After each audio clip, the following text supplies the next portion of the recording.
pretty spectacular way to end a day. And I tell you what, if the Grand Prix drivers were looking into that in Malaysia and in Melbourne, it'll definitely be in Melbourne, Malaysia will be in monsoon,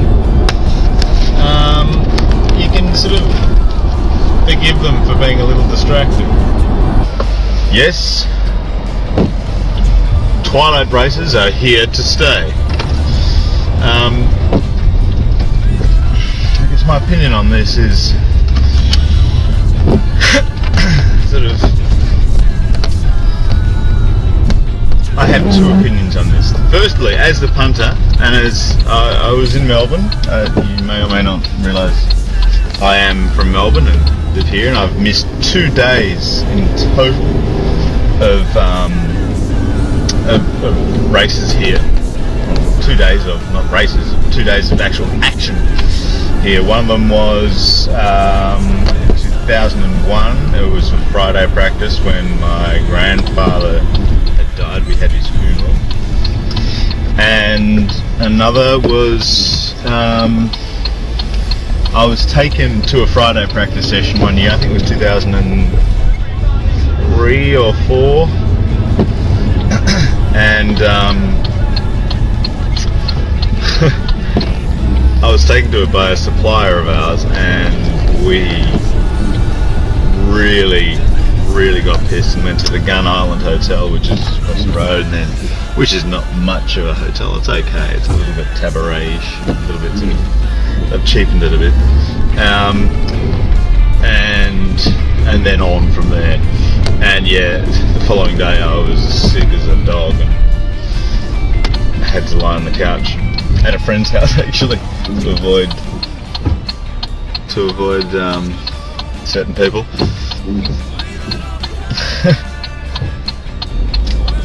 The indicator clicking is quite loud. It's much louder on there for some reason than it is, maybe because it sort of clicks all the way through the dashboard and up into the phone.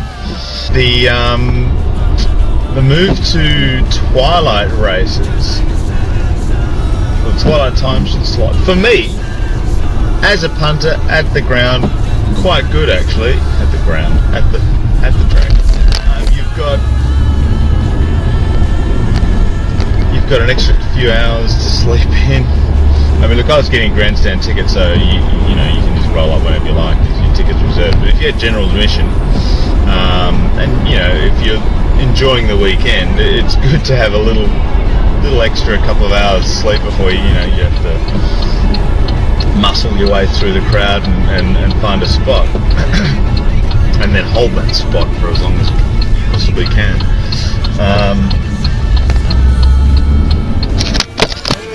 It's always the left-handers. I've got to wedge it in a bit harder. Ooh. But almost on cue here as I'm driving into the sun.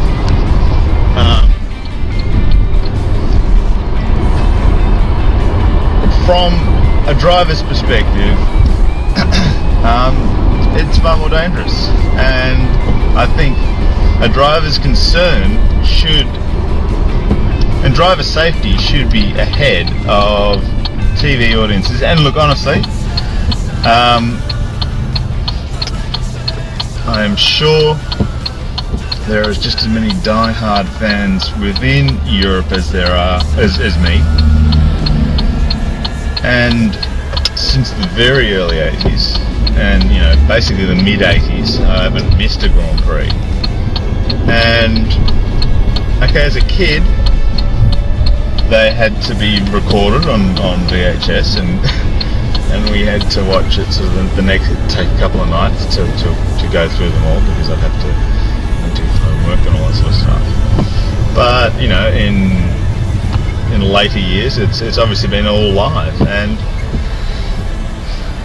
and you've got a whole season of it, and the coverage in Australia has been, up until recently, extremely bad in the fact that it is pushed back. It's never live. It's it's usually delayed by an hour or so to to fit in after some ridiculously crap commercial television show that they put on. And so only now, really, I mean, Channel 10, when Channel 10 won the coverage, they made it a little bit better. They, at least when it was delayed, if they went to an ad, they would stop the tape and you'd come back from the ad and it would continue. So you didn't miss anything. And that was really good. Channel 9, they'd just roll it, and so often you'd come back from an ad and, oh, look what just happened, you know, Daryl Eastlake or whatever his name was. So Channel 10 has done a better job of it, and now that it's gone to 1 HD, which is a Channel 10 sort of 24-hour sports channel, live, brilliant coverage. I mean, the only problem I have is that I would love to see the BBC coverage with Eddie Jordan and David Coulthard. That would be really cool to see. We don't get that. We get Greg Rust and Cameron McConville, both decent, but compared to, you know, the BBC, it is a bit, it's nothing special. And look, Greg Rust in particular drives me mad the way every time, without fail, he mentions Mark Webber. Australia's Mark Webber. Australia's Mark Webber. Australia's Mark Webber. It's like, for fuck's sake, get over it, man. Anyway, what was I going with that? Twilight races. From a punter, going to the track. Yeah, it was good fun. It was great. And then, like, after the race, it got dark, and, you know, the Who came out and played, which was oddly disappointing. But, you know, it had a bit more of a party atmosphere. I'd love it if it was on a long weekend like it used to be, because you could really sort of kick your heels in the air on the Sunday night. But that being so, that it isn't. It's, you know, it's good. But if the drivers are complaining about it, and they believe their safety is at risk, have it back at the normal time. And people in Europe only have to get up for maybe 1 or 2 or 3 races a year, or stay up, or, you know, whatever, to watch a Grand Prix. And look, you know, I'm sure you European folk are just as much of a die-hard fan as I am. But, and again, right on cue, you get the sun in your eye.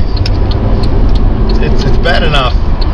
It's bad enough now, just driving to work in the morning, let alone going at, you know, a couple hundred miles an hour, in a Formula 1 car.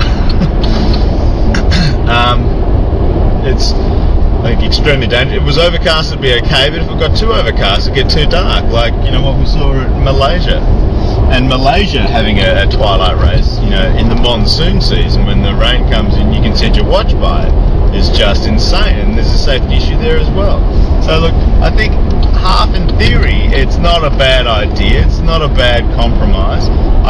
But the thing is, I don't think, you know, you should be completely kowtowing to European audiences. I mean, they've only got a couple of races a year where they have to do this, and if they're big enough fans, they'll watch it. You're preaching to the converted to a certain extent with Europe, and not that I'm anti-Europe. I love, you know, wonderful place, wonderful people, but you know, they can have a 2 o'clock start, and so can we, and so can Malaysia. And Bernie's saying, though, that the ratings are considerably up on previous years. It's been an incredibly eventful off-season, the past northern winter. So we had a lot of interest coming into these first couple of races. Look, I'd like to hear what, especially I guess people from Europe who the twilight races are catered for, whether it's made any difference to their watching habits, or was it just the scenario of what's been happening that caused the ratings to increase. Yeah, interested to see what people think. So I will sign off, and yeah, just want to hear you guys what your opinions are. Right.